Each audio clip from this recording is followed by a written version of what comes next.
right? And so that's being disingenuous in your question. Past 4 years, we've seen the Biden administration spend money like drunken sailors. It's a big reason we've had an inflation crisis in this country. My partner in truth, Karine Jean-Pierre, the next White House press secretary. Right. That's a ridiculous question. Ask that question. That's what Congress needs to do, and we're going to continue to urge that. You may not want that, but that's okay. That's what this president wants, and that's what the vice president wants. Thanks, Hey everybody. guys, it's Angela, and in this video, we're going to do a realistic comparison between the White House press secretaries, Karoline Leavitt and Karine Jean-Pierre. Please triple check that you're subscribed. Here is a quick introduction of the two. Is the White House willing to share evidence of those fraud claims, or can Elon Musk come to the briefing room and share material evidence of what he's talking about? Sure, I would love for Elon Musk to come to the briefing room. That's why we had him go to the Oval Office yesterday, where I think he provided great answers. He was speaking in layman's terms. Now, this is what I call a Colgate smile. On the other hand, I don't know if Karine has a Colgate smile because she doesn't do it much. We're going to need additional funding. That's exactly what I just asked about. And you said it was No, misinformation. what you're asking me is why Congress needs to come back and do their job. That's what you're asking me. Congress needs to come back and do their job and provide extra assistance, extra funding to disaster relief fund.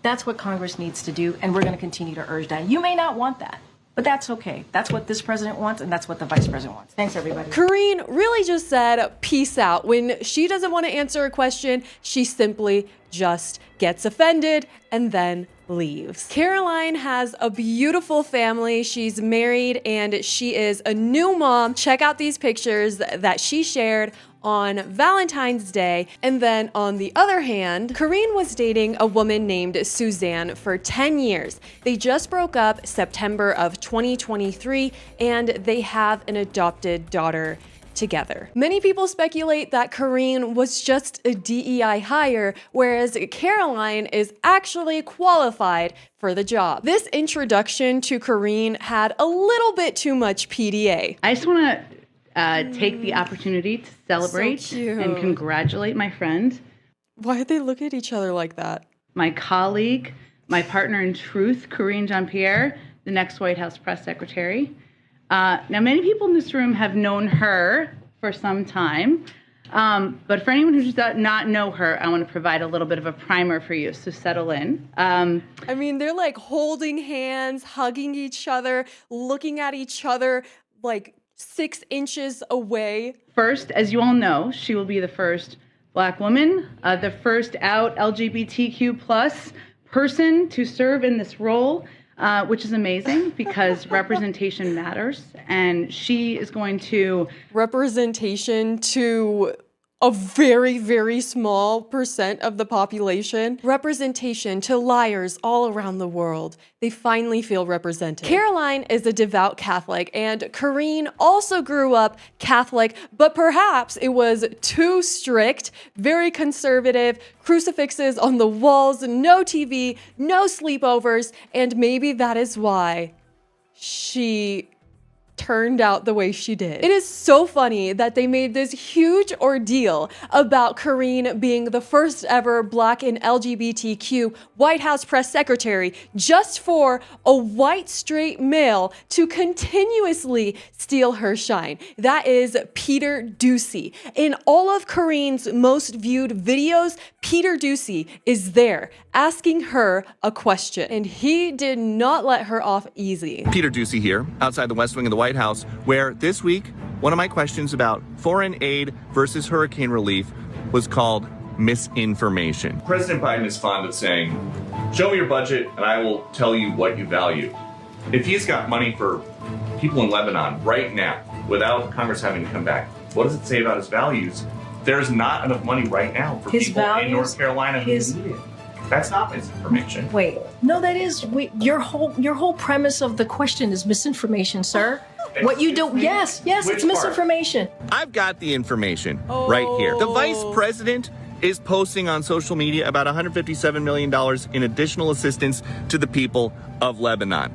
President Biden Go, is Peter. posting about how the Small Business Administration's disaster loan program is going to run out of funding if Congress does not come back. To a lot of people watching, I mean, how could you possibly explain their insane mismanagement of billions and hundreds of billions of dollars? I mean, her face, no wonder why she is triggered about the question. She called his question misinformation instead of setting the record straight because she simply couldn't. Karine covered for all of their lies, and now Karoline is exposing them. Thanks, Karoline. A question that we've asked your predecessors of both parties in this job. When you're up here in this briefing room speaking to the American public, do you view yourself and your role as speaking on, advocating on behalf of the president or providing the unvarnished truth that is, not to lie, not to obfuscate to the American people? I commit to telling the truth from this podium every single day.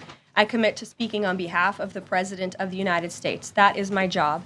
And I will say it's very easy to speak truth from this podium when you have a president who is implementing policies that are wildly popular with the American people. And that's exactly what this administration is doing. It's correcting the lies and the wrongs of the past 4 years, many of the lies that have been told to your faces in this very briefing room.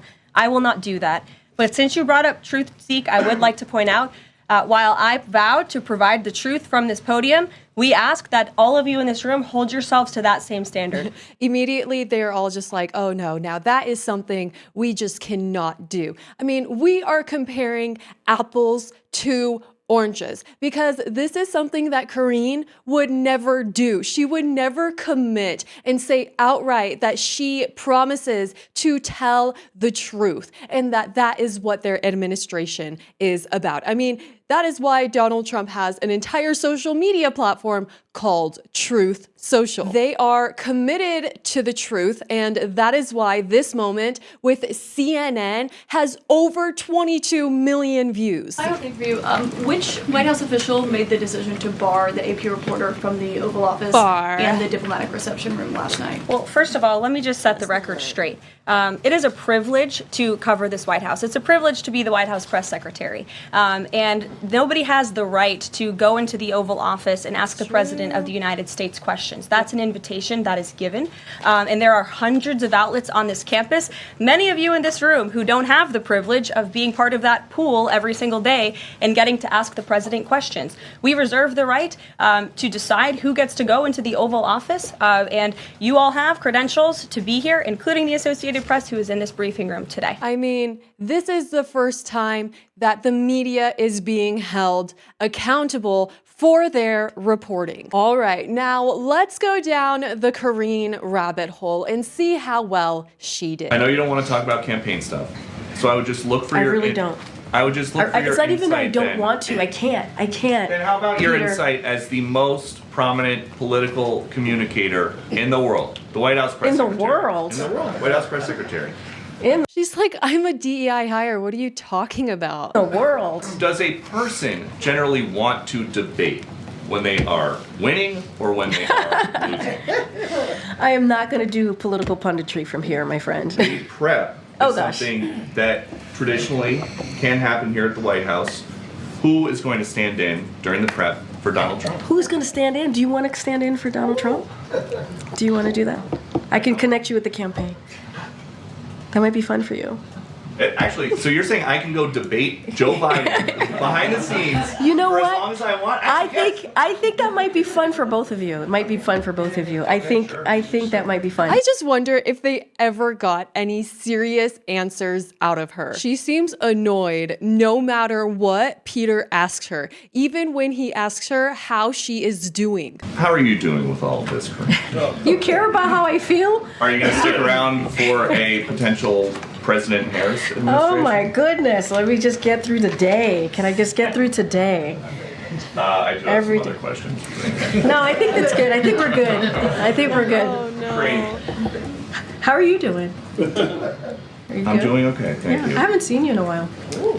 Well, you guys haven't had a press briefing since President Biden dropped out of the race.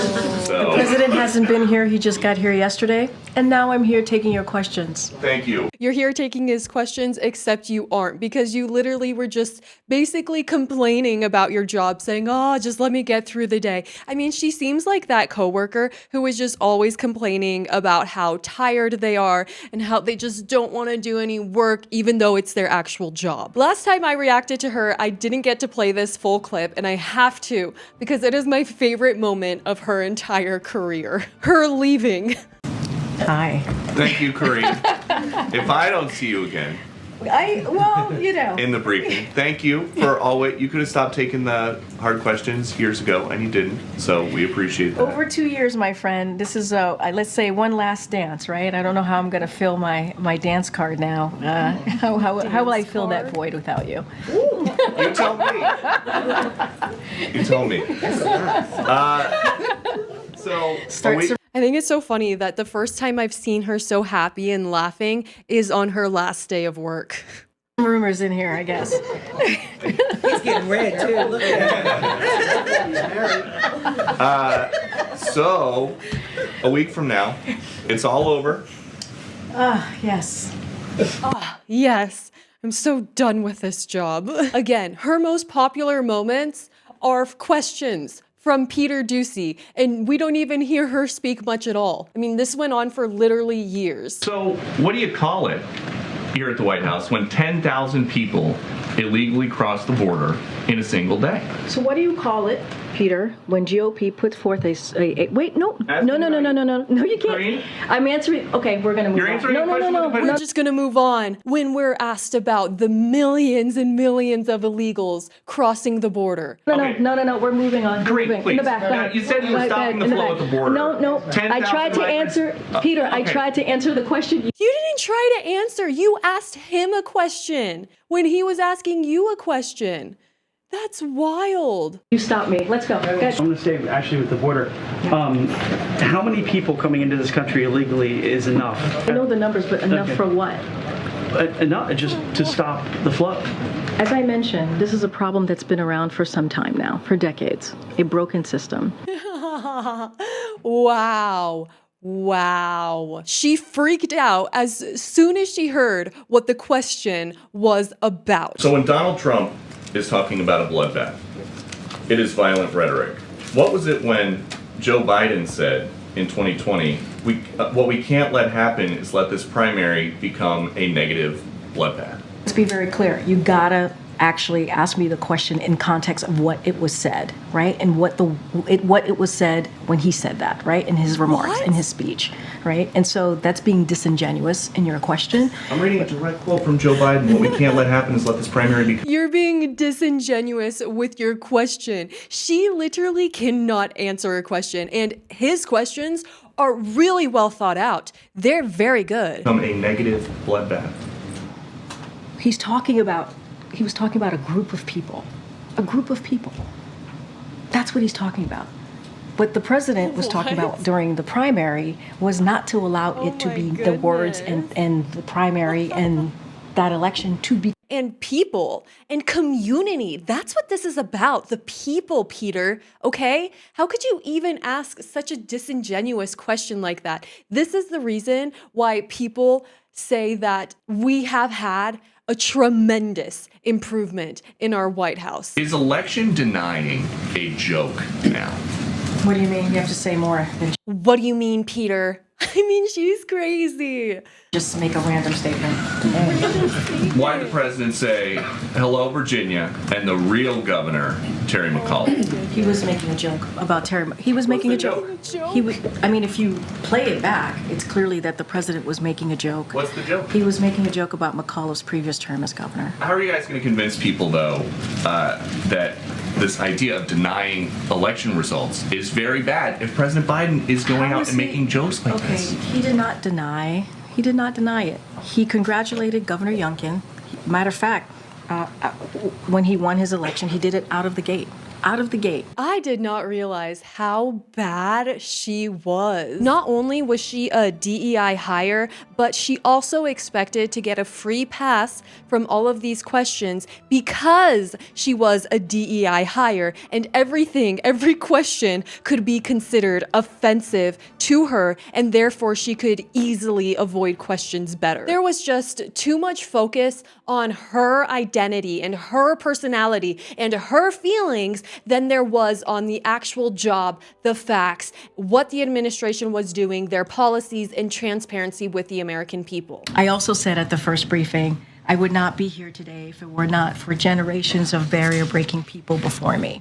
And I am eternally grateful to them. We are eternally grateful. She has lied so much over the years, I'm surprised her nose isn't this long. Does the president have the stamina, physically and mentally, do you think, to continue on even after 2024? Dawn, you're asking me this question. Oh my gosh. Dawn, how could you ask me this question when you're supposed to be on my side to not even mention this? President of the United States, I can't even keep up with it. That's right. So you just heard Karine say that Joe Biden is in such a good mental and physical state that she can't even keep up with him. He's always running around and falling down stairs and stuff. I feel like I am at the bottom of a huge pit just by listening to all of those horrendous press briefings. Sweet Karoline is pulling us out of that incredibly dark place that Americans have been in for way too long. The real constitutional crisis is taking place within our judicial branch,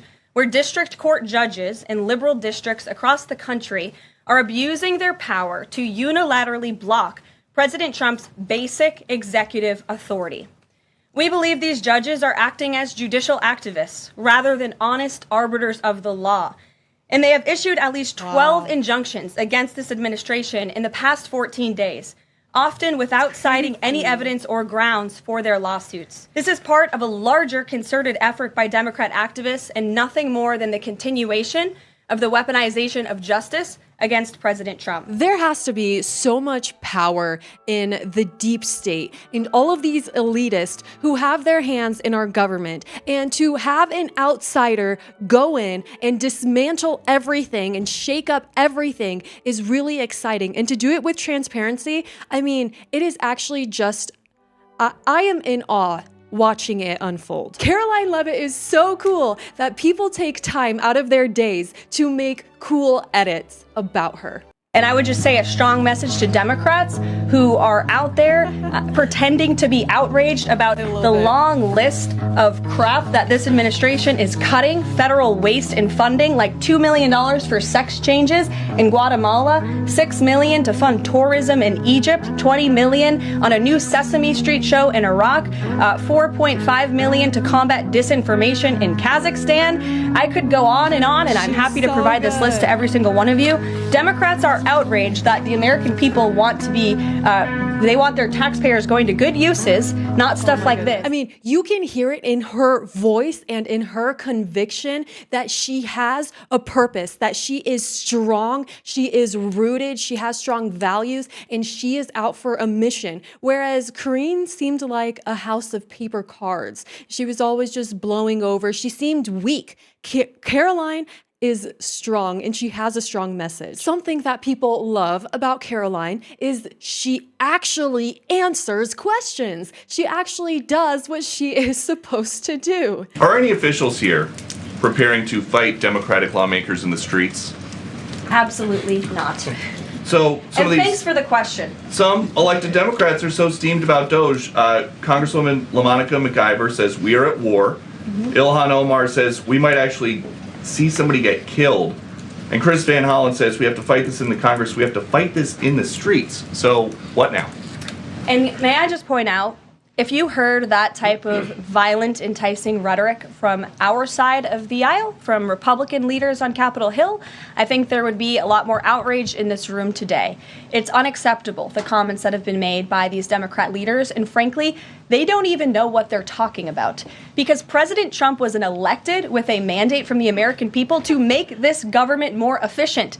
He campaigned across this country with Elon Musk, vowing that Elon was going to head up the Department of Government Efficiency, and the two of them, with a great team around them, were going to look at the receipts of this federal government and ensure it's accountable to American taxpayers. That's all that is happening here. And for Democrat officials to incite violence and encourage Americans to take to the streets is incredibly alarming, and they should be held accountable for that rhetoric. When Karine was asked about violence, she basically said, oh no, it didn't exist. We're never violent. We just like to make jokes sometimes, and it was just a joke, and we care about people. We're all about love and stuff. It was just a lie. Karoline actually had an answer to this question. It's kind of like when J.D. Vance compared himself to Kamala by saying, I actually have thoughts in my head. Karoline actually has thoughts in her head. Our first impression of Karine was solely based off of her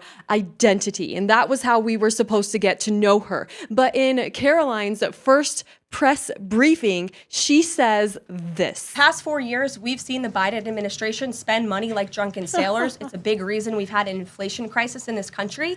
And it's incumbent upon this administration to make sure, again, that every penny is being accounted for honestly. And I mean, they are actually doing that. So the fact is that this conversation is going to develop over the next 4 years as more things come out and they continue to do their work. They actually have a foundation to build off of. And I love, again, how she injects her personality into it by calling them drunken sailors, because then it gives us something to imagine. It's a metaphor, so it makes it more relatable to people, and the message is that much stronger. So when Karine was asked very good questions that the American people wanted to know, she gets angry. Now, when Karoline is asked ridiculous questions, she keeps her composure and gives a proper response. Does Elon Musk have power of the presidency? Absolutely not. Right. That's a ridiculous question. I asked that question because, the Democrats have been hurling insults at Elon Musk, hurling attacks, calling him President Musk. Most recently, Jamie Raskin, the congressman, took it a step further, calling for Musk's impeachment, saying that he somehow usurped the power of the presidency. What's your response?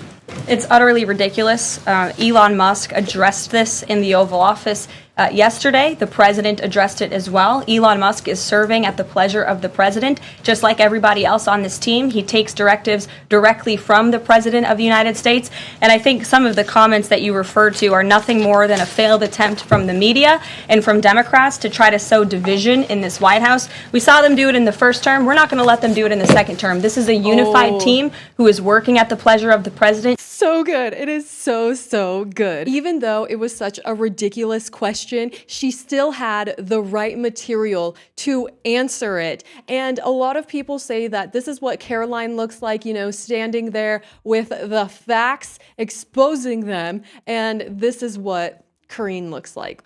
I didn't make this post. I'm just sharing it. This X page says that majority are happy with Karoline Leavitt. Are you one of them? And that has 43,000 likes. Now, on the other hand, we have Karine working at McDonald's asking people if they want lies. With that is a good one. Karoline is building some true fans, and she is becoming known as quite the gangster for her awesome responses. Riley Gaines called it the upgrade of a century, and I'm pretty sure that most Americans agree with that. Please make sure that you're subscribed. See you next time. Bye.